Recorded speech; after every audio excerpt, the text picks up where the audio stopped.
Hello and welcome to the Red Zone, viewers. This week we'll be reviewing Tails Adventure for the Nintendo 3DS eShop. This game was originally published by Sega on the Game Gear back in 1995, those of you who might remember that, and was then later published on the 3DS eShop in June of 2013. Now, Tails Adventure is a standard 2D action platforming game starring, of course, Tails the Fox. The game opens with a cutscene of Tails vacationing on an island, when suddenly, birds! Birds everywhere! I don't really know what's actually supposed to be going on, to be honest with you. I'm assuming that this army of robotic birds is invading the island, and it's supposed to be up to Tails to defeat them, I guess.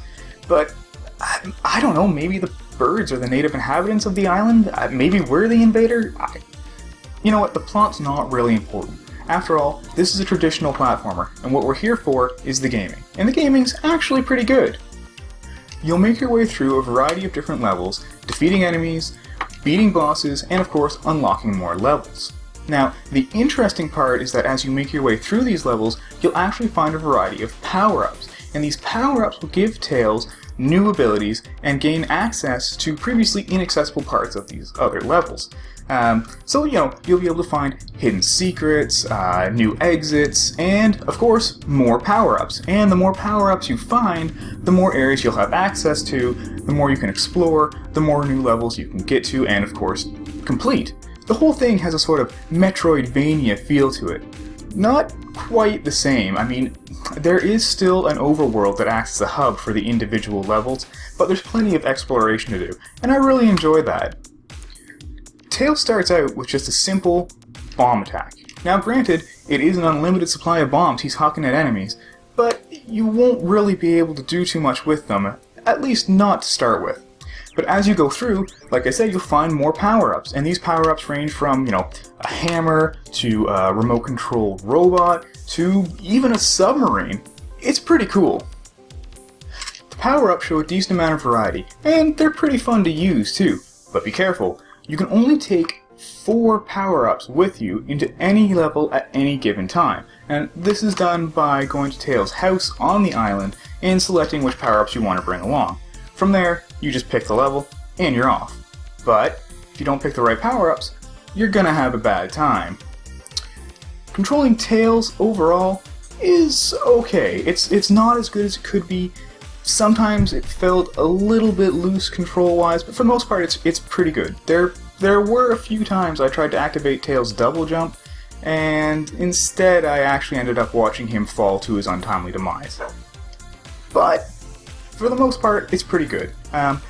It's made a lot better thanks to the inclusion of special features for the 3DS version, like the save state function. This is going to save you a ton of frustration. Save states can be created and loaded anytime you want, so you don't have to worry about falling into a pit, having to start a level all over again from the beginning, or worse still, having to remember the 16-character password system. We all remember how much fun those were.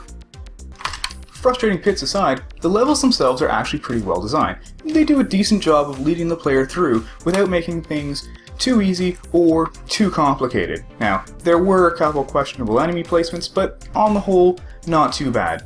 The levels also offer a decent amount of variety, ranging from, rooftop trails in a fiery forest, underwater currents in an underground cave, fighting updrafts while climbing up the side of a mountain, to, piloting a submarine through underwater currents, again in a large lake. It offers a decent amount of variety, and even though the graphics are relatively dated by today's standards, they look pretty good on the 3DS screen.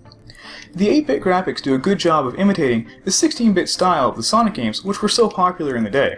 And the soundtrack is okay, but by today's standards, it's relatively tinny and fairly irritating, especially considering that bassy sounds, like bomb explosions, which you'll be hearing a lot of, have a tendency to cancel out all other audio.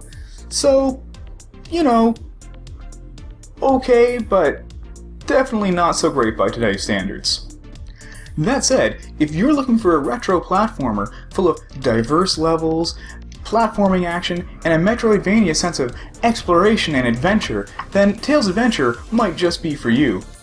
Being developed almost 2 decades ago for a handheld, this game has its limitations, but also having spent most of that time as a Game Gear exclusive, this game can be a lot of fun to finally play and experience. Overall, I'd give Tails Adventure on the Nintendo 3DS eShop a 7 out of 10. So there you have it, guys.